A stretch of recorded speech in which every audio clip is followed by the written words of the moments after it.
nous assistons à des activités qui me rappellent un peu la Casamance ou Niassia pendant les années 70, les années 80, où moi-même j'ai joué dans ce terrain-là.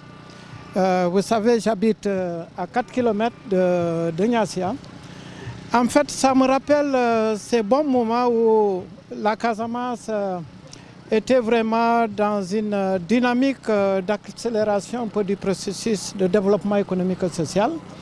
Parce que c'est là où on a senti que la Casamance pouvait être le grenier du Sénégal.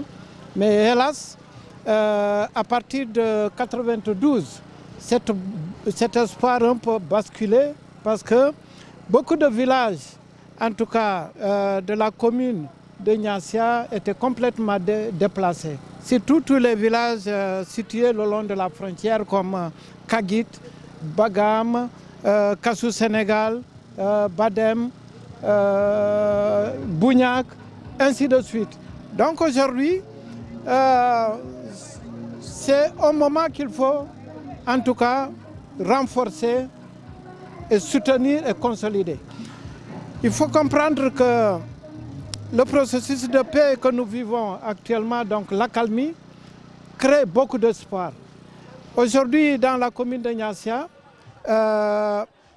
tous les villages sont rentrés à 97%. Il nous reste seulement 4 villages que sont Badem, Bagam, Bougnac et Kassou Sénégal.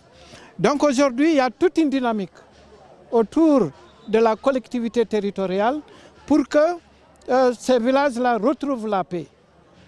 Parce que déjà, on a un pied vraiment dans la paix parce que c'est une zone complètement débarrassée des bandes armées. Donc il n'y a aucune position rebelle ou du MFDC dans la commune de Niassia actuellement.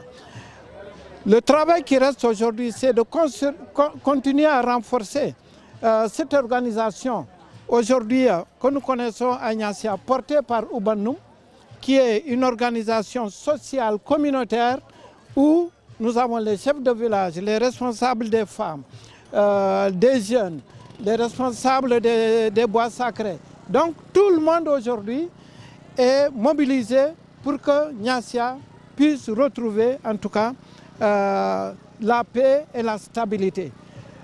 Ce qui nous reste aujourd'hui, c'est de continuer à dialoguer avec les autorités administratives, que sont en tout cas le sous-préfet, avec maintenant toutes les forces de sécurité et de défense, pour que les conditions en tout cas de sécurité en ce qui concerne le déminage humanitaire puissent être une réalité. Parce que nous avons encore 17 localités qui ne sont pas encore débarrassées totalement des mines, où il faut revisiter, y compris les 4 villages là qui doivent repartir. Donc si aujourd'hui ce processus de déminage en tout cas est fait dans la commune de Niassia, je pense que les populations vont retrouver complètement la paix.